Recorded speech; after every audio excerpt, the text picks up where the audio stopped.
देश के वीर बहादुर जवानों के सम्मान के लिए आज का दिन इतिहास के पन्नों में जुड़ गया है। प्रधानमंत्री नरेंद्र मोदी ने पराक्रम दिवस के अवसर पर अंडमान और निकोबार द्वीप समूह के 21 सबसे बड़े द्वीपों का नामकरण परमवीर चक्र विजेताओं के नाम पर किया है। पीएम मोदी इस कार्यक्रम से वीडियो कॉन्फ्रेंसिंग के जरिए जुड़े। प्रधानमंत्री मोदी ने नेताजी सुभाष चंद्र बोस द्वीप पर बनाए जाने वाले नेताजी राष्ट्रीय स्मारक के प्रतिरूप का भी उद्घाटन किया। अंडमान और निकोबार द्वीप समूह के ऐतिहासिक महत्व को ध्यान में रखते हुए और नेताजी की स्मृति का सम्मान करने के लिए रोस द्वीप समूह का नाम बदलकर 2018 में द्वीप की यात्रा के दौरान प्रधानमंत्री ने इसका नाम नेताजी सुभाष चंद्र बोस द्वीप के रूप में रखा था। नील द्वीप और हैवलॉक द्वीप का भी नाम बदलकर शहीद द्वीप और स्वराज द्वीप कर दिया गया था। बीते 8-9 वर्षों में नेताजी सुभाष चंद्र बोस से जुड़े ऐसे कितने ही काम देश में हुए हैं। ये जनाब फूल की खेती करके 1 एकड़ में 1 साल के 30 लाख तक कमा रहे हैं। आपको भी ये करना है तो फ्रीडम ऐप को अब भी डाउनलोड कीजिए। जिन्हें आजादी के तुरंत बाद से हो जाना चाहिए था। अंडमान एवं निकोबार द्वीप समूह के सबसे बड़े द्वीप का नामकरण प्रथम परमवीर चक्र विजेता के नाम पर किया गया। इसी तरह से दूसरे द्वीपों का भी नामकरण किया गया है। 21 परमवीर चक्र विजेताओं के नाम के आधार पर इन द्वीपों का नाम रखा गया है। जिन 21 परमवीर चक्र विजेताओं के नाम पर इन द्वीपों को जब जाना जाएगा, उन्होंने मातृभूमि के कण कण को अपना सब कुछ माना था। देश के परमवीर चक्र विजेता और उनकी बहादुरी की कहानी हमेशा के लिए अमर हो गई है। अंडमान और निकोबार के ये द्वीप हमेशा के लिए बहादुरी और भारत के जवानों के हौसलों की कहानी बयां करेंगे।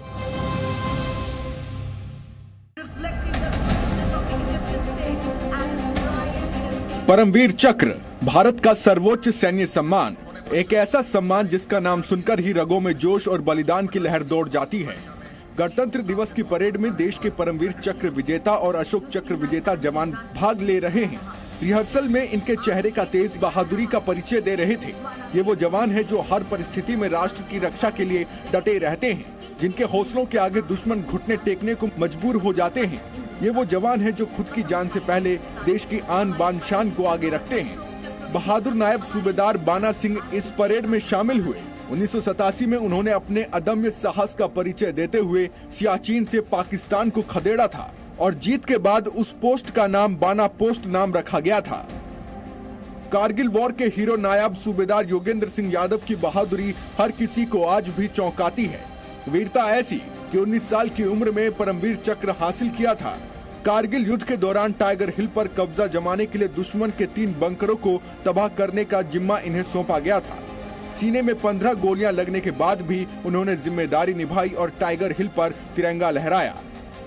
परमवीर चक्र विजेता संजय कुमार भी परेड का हिस्सा बने। संजय कुमार, जिन्होंने 3 गोली लगने के बावजूद कारगिल में मस्को वैली पॉइंट पर फ्लैट टॉप पर दुश्मनों का मुकाबला किया।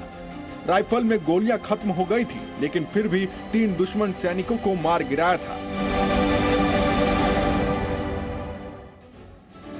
मिस्र के राष्ट्रपति अब्देल फतेह अल सीसी भारत के 74वें गणतंत्र दिवस समारोह में मुख्य अतिथि के तौर पर शिरकत करेंगे।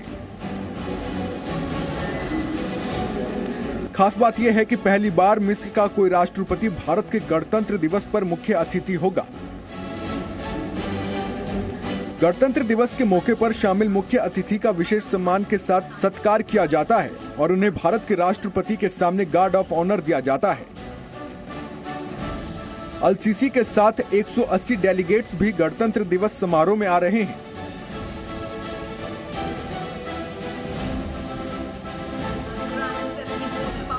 साथ ही मिस्र की आर्मी भी इस बार परेड में हिस्सा ले रही है। 120 सदस्यीय मार्चिंग दल भी कर्तव्य पथ पर परेड करता दिखाई देगा। गणतंत्र दिवस से पहले मिस्र की आर्मी भी रिहर्सल परेड में शामिल हुई।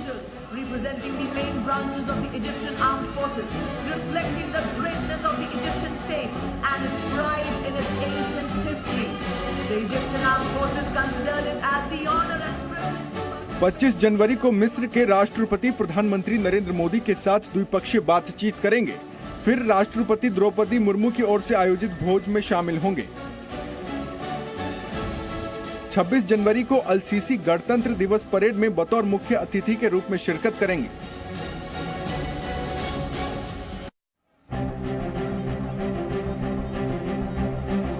भारतीय सेना की पहचान अपने शौर्य और पराक्रम के लिए होती है। इसके अलावा भारत इकलौते घुड़सवार सेना के लिए दुनिया भर में जाना जाता है। भारत के पास दुनिया की इकलौती घुड़सवार सेना भी मौजूद है। इसे 61 कैवलरी कहा जाता है। इस रेजिमेंट के जवान युद्ध कौशल में तो पारंगत हैं ही, इसके साथ ही उन्हें घुड़सवारी में भी महारत हासिल है।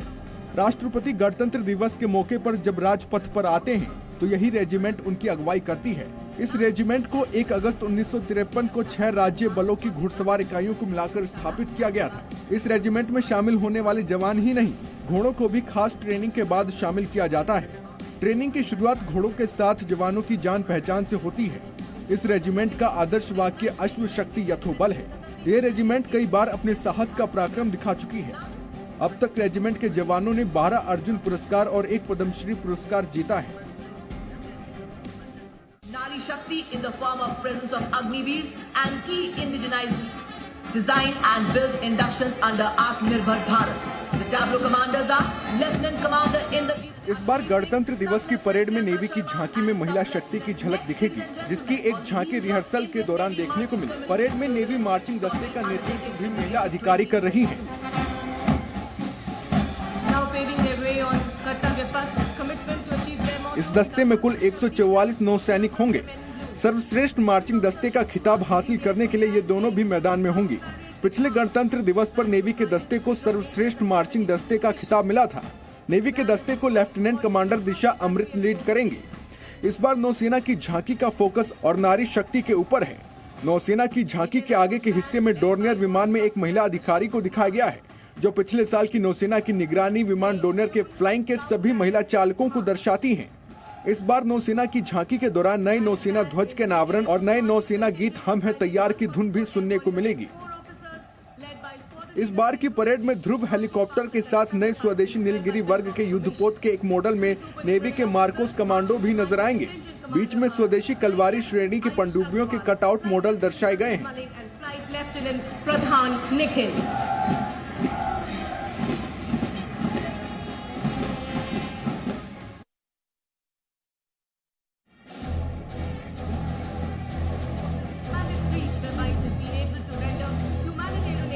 परेड में पहली बार भारतीय वायुसेना का गरुड़ दल कर्तव्य पथ पर मार्च करेगा।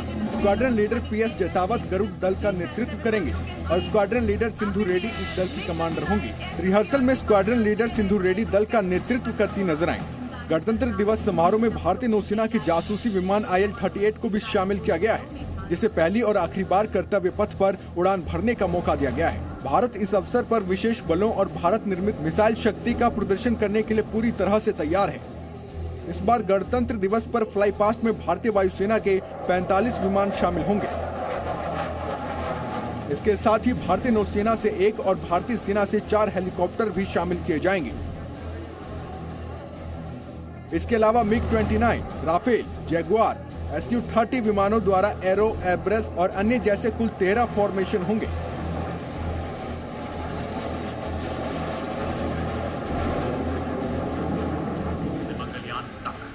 आत्मनिर्भरता के नए कीर्ति स्तंभ गढ़ता आधुनिक भारत इसी स्वावलंबन को दर्शाता अगला दस्ता क्विक रिएक्शन फोर्स व्हीकल का, जिसमें 3 गाड़ियां। गणतंत्र दिवस में इस बार नाग मिसाइल सिस्टम की भी झलक नजर आएगी। ये मिसाइल सिस्टम सीमा पार दुश्मनों को नेस्ते नाबूद करने में सक्षम है।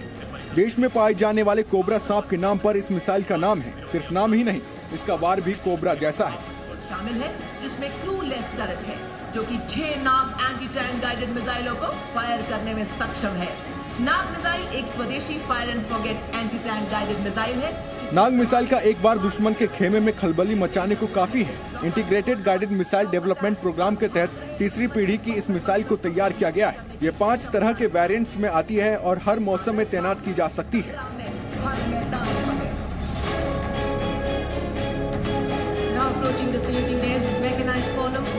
नाग मिसाइल को 10 साल तक मेंटेन करने की जरूरत भी नहीं होती है। सिर्फ 43 किलो वजनी ये मिसाइल 828 किलोमीटर प्रति घंटा की अधिकतम रफ्तार से दागी जा सकती है। Missile man doctor APJ Abdul Kalam के नेतृत्व में नाग मिसाइल ने आकार लेना शुरू किया था।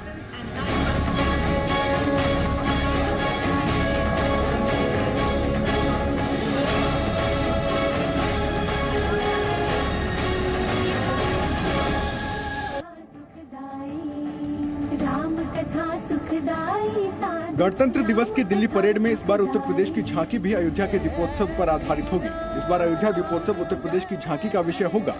3 साल में ये दूसरी बार है जब परेड में यूपी की थीम का विषय अयोध्या है। अयोध्या का भव्य और अनोखा दीपोत्सव राम राज्य के दिव्य संदेश को दुनिया और बड़े पैमाने पर मानवता तक पहुंचाने का प्रयास है। इस झांकी में भगवान राम के पारिवारिक गुरु ऋषि वशिष्ठ की एक बड़ी मूर्ति को सामने के हिस्से में रखा जाएगा।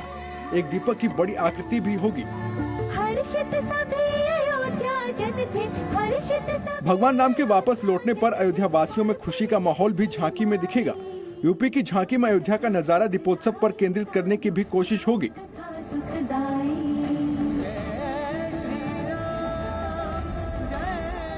यानी अब अयोध्या के दीपोत्सव की झलक गणतंत्र दिवस की झांकी में दिखेगी।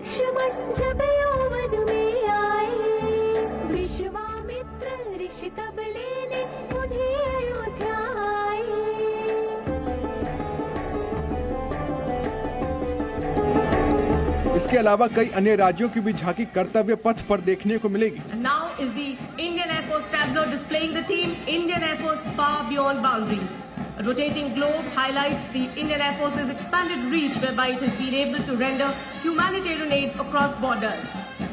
AWNC aircraft that carries Ashok चक्र विजेता हमारे योद्धा जो आज भी प्रेरणा की ज्वाला। गणतंत्र दिवस के आयोजन में आम लोगों की भागीदारी भी सुनिश्चित की जा रही है। इस बार सीटों की संख्या को भी बदला गया है। सीटों की संख्या घटाकर 45,000 कर दी गई है।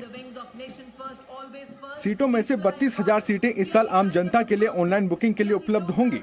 सेंट्रल विस्टा और नए संसद भवन के निर्माण के लिए काम करने वाले श्रमयोगी इस समारोह का हिस्सा बनेंगे। और इसके अलावा सब्जी और दूध विक्रेता गणतंत्र दिवस परेड के लिए विशेष आमंत्रित होंगे और गणतंत्र दिवस परेड में मुख्य मंच के सामने बैठेंगे। वहीं सरकार गणतंत्र दिवस परेड के लिए वैध टिकट या निमंत्रण पत्र रखने वाले दर्शकों को मेट्रो के स्टेशन से आसानी से परेड स्थल पर जाने का इंतजाम कर रही है। आत्मनिर्भर भारत पहल पर ध्यान केंद्रित करते हुए कुछ मेक इन इंडिया उत्पादों को परेड के दौरान प्रदर्शित किया जाएगा। गणतंत्र दिवस हर साल 26 जनवरी को मनाया जाता है। इसे हर देशवासी पूरे जोश और उत्साह के साथ मनाता है। हर भारतीय को इस दिन का इंतजार रहता है। 26 जनवरी को उत्साह के साथ मनाने के लिए सरकार और प्रशासन ने तैयारियां मुकम्मल कर ली हैं। इस बार भी 26 जनवरी को राष्ट्रीय राजधानी दिल्ली में राजपथ पर सांस्कृतिक विविधता में एकता, अखंडता, सैन्य ताकत की झलक देखने को मिलेगी। ये वो दिन है जब भारत ने अपने देश और अपने नागरिकों के हित में स्वतंत्रता के साथ संविधान को पारित किया, जिस संविधान में भारत का विकास निहित है। ये जनाब फूल की खेती करके 1 एकड़ में 1 साल के 30 लाख तक कमा रहे हैं।